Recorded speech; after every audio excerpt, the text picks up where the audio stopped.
Well, it is that time of year when folks are finding the piece of mail that reveals their home property value and how much they now owe in taxes. For many, it's a sticker shock. But where do you stack up when it comes to the rest of the county? Our Alexis Green breaks down the increases across 13 school districts.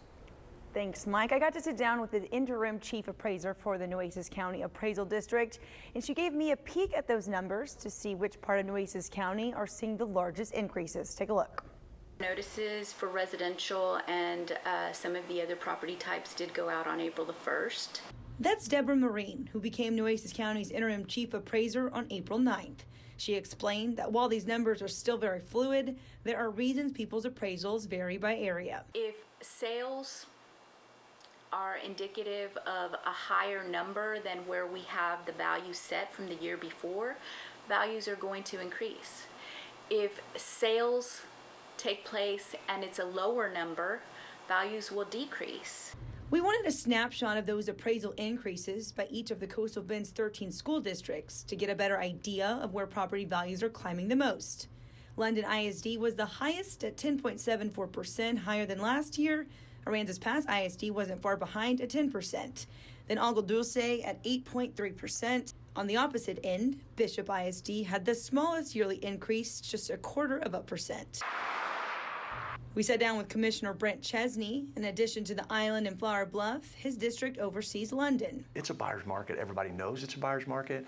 We got a ton of inventory. It's sitting there much longer than it's ever sat before, and prices are going down. So I don't know how property tax appraisals should be going up in London or any other part of Nueces County for that matter.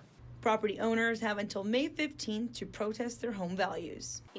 Sometimes it may appear that we're not being fair or we're not looking at the right information. So definitely we always welcome the opportunity to, educate and share, be transparent with the taxpayers so they know how it comes together.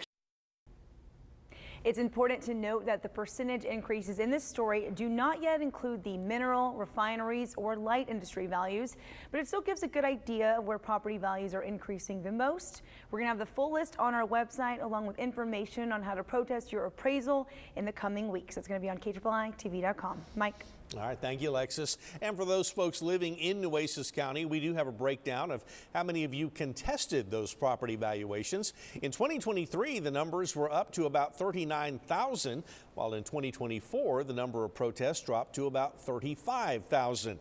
And as of today, 2025, that number is sitting at more than 4,300. A reminder, you do have again until May 15th to protest home values.